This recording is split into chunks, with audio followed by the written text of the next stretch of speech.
chaque bout de pain représente une unité.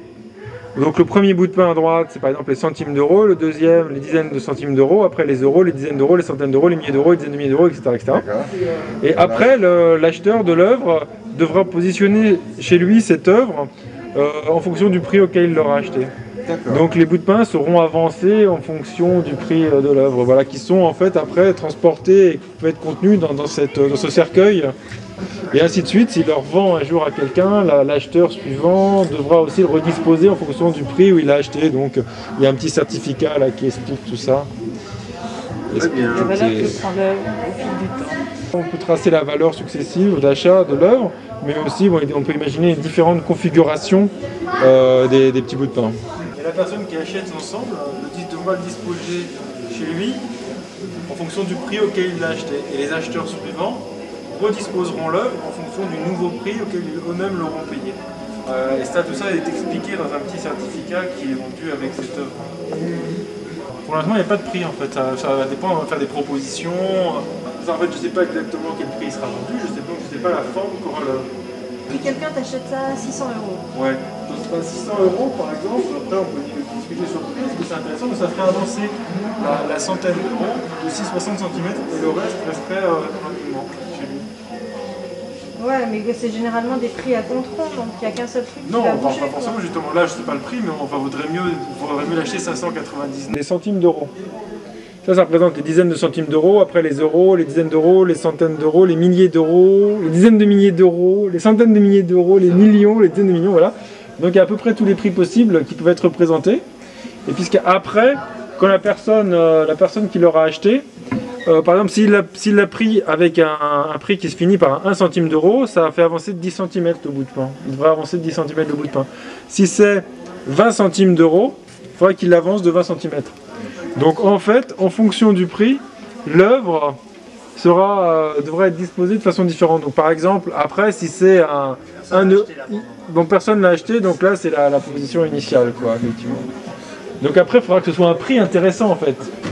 Si c'est un prix un peu rond, ça fera bouger qu'un morceau de pain. Là, ben, en fait, le prix il est négociable avec l'auteur, mais c'est sûr qu'en dessous d'un certain prix, je ne le vendrai pas.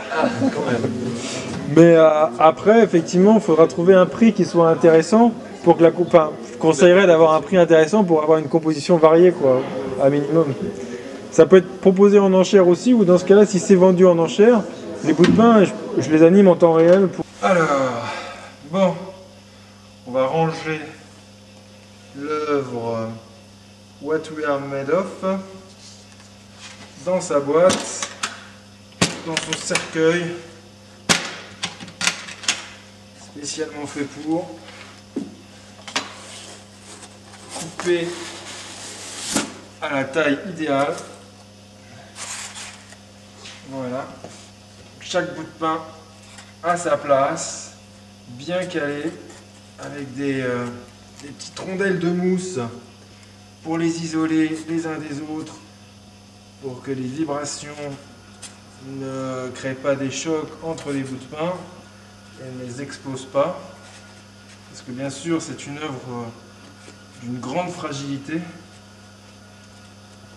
Donc il y a un sarcophage fait spécialement pour, qui permet à la fois leur conservation et leur transport entre deux lieux d'exposition.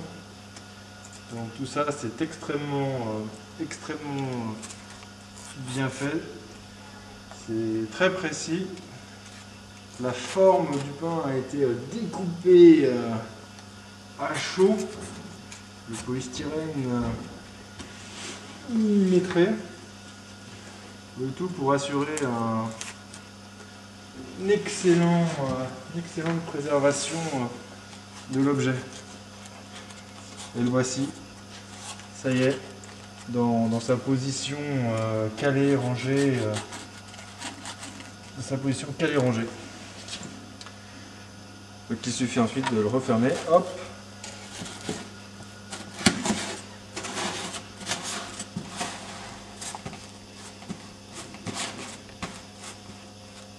Et de mettre le certificat avec. On peut même retourner dans un sens ou dans l'autre. Hop.